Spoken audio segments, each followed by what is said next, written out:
Hi, I'm Jason Wilson, member of the Gray Town Council. This is the Town of Gray 2019 budget. It's the first in a series of videos, State of Gray Issues and Answers. So the budget reflects citizens' wants and needs first and foremost. So what is the downtown village focus? How do we get in this position?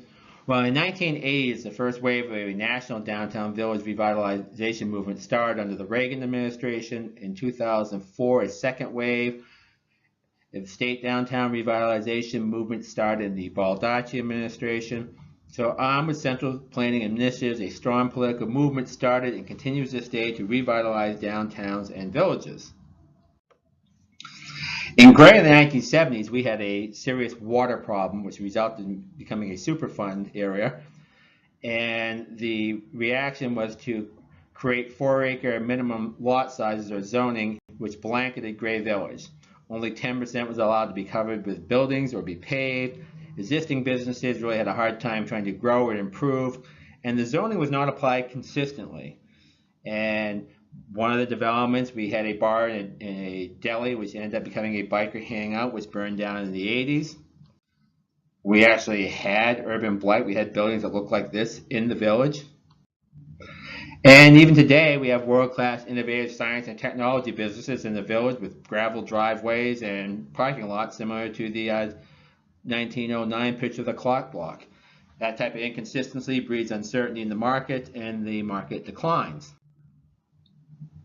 So the centrally planning government mandates, so they had, armed with the central government planning mandates, there was intense political pressure to revitalize the village for about 38 years. And the previous town councilors had some obligation to work with those initiatives because that's kind of where the funding was. The Westerly bypass, well, that was supposedly going to eliminate traffic in the village, which would help revitalize the village. In 2006, we had the village master plan, then we had the clock block. 2009, one of my personal favorites, is the Gray Village Forest Management Area was established. I'm trying to still see the forest through the trees on that one. The Monument Square project, Hancock Block, bike pads, Sustained Southern Maine HUD pilot program, and the village area loop trail. The result of 38 years of central planning. The agent for this project actually referenced the planning. So central planning did work for this person. Central planning did hurt a local farm. This farm in the village area required lobbying the town council to change some restrictive regulations. And if you look, most traditional New England village downtown businesses left. The post office, bakeries, pharmacies, hardware stores, non-chain coffee shops, and diners. For example, the Loving Spoonful, the Village Kitchen, and Evergreen Plaza, which once existed in the village, now are gone. And out of frustration, we had this little jingle which occurred.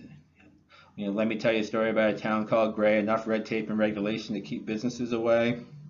That kind of reflected the business climate, or local business climate anyhow.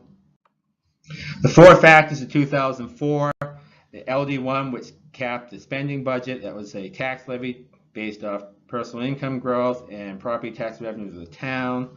The comprehensive update plan was completed. It had an impact fee chapter that never got implemented because it just wasn't politically viable. It was meant to help offset the anticipated residential housing boom. We had the main revitalization of downtowns, and then we had the start of the residential housing boom, which basically we have over 500 plus houses and dwelling units that have come in, and the mill rate went from about 9 to 18. So why did the comprehensive update plan fail to get adopted? Well, a few comprehensive plan committee members understood that the indicators of affordable housing make Gray a default affordable housing community. And in 2003, they understood the link between housing policy, zoning, and schools.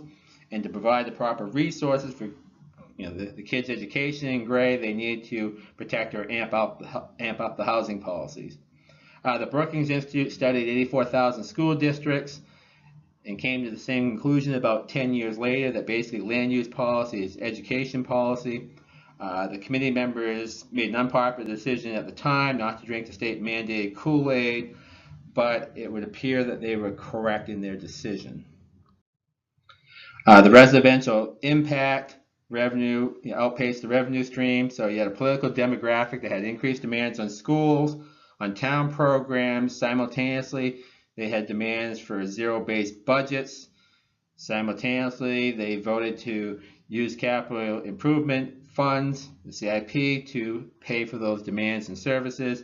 And a greater bedroom community was established, which enhanced the anti-business climate. And it gets better. The state mandates push costs onto towns. As the residential housing increased and the population increased, we became an urban compact. At the same time, the state retreated from investment in transportation infrastructure. Town became responsible for bridges, roads, stormwater, cost a lot of money. Yet we are not alone. So the town of Scarborough invested $5 million in 10 state projects, and the town of Herman $1.2 million, or with a debt of $250,000 a year for their payment for a state project.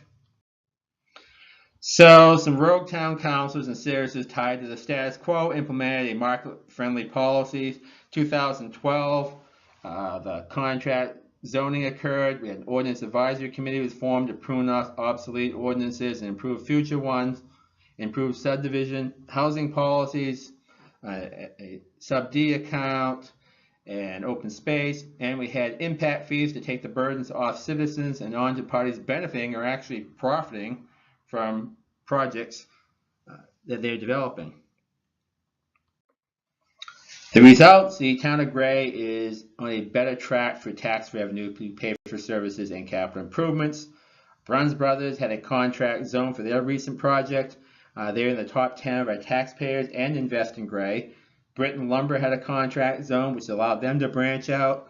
And Cumberland Farms will be the biggest revitalization project in the village in 30 years.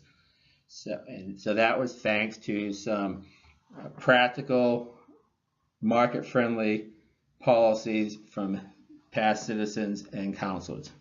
Thank you. The budget reflects citizens' wants and needs, just to reiterate. So based on current and historical demand of town services, the town council believes the demand will continue in the future.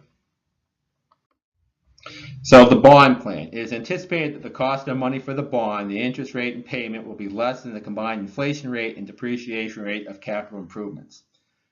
So this will be allowing revenues to be higher than costs and provide an opportunity to restore our savings for future capital improvements. So it is your town and your budget. So the town council would appreciate your support. In regards to how you vote, we respect your decision. Thank you.